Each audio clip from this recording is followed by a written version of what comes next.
Israeli যুদ্ধ দেখেন আপনারা আছে হাসিনার প্রতি ঘৃণায় মানুষের আছে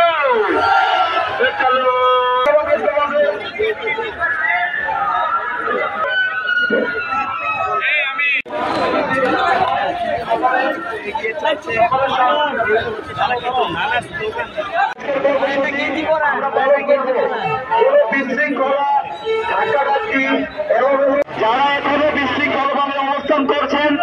সবাই আমাদের শহীদ চত্বরে এসে বৈষম্য বিরোধী ছাত্র আন্দোলনে শপথ রক্ষা করতে এবং আমার ভাইয়ের রক্ত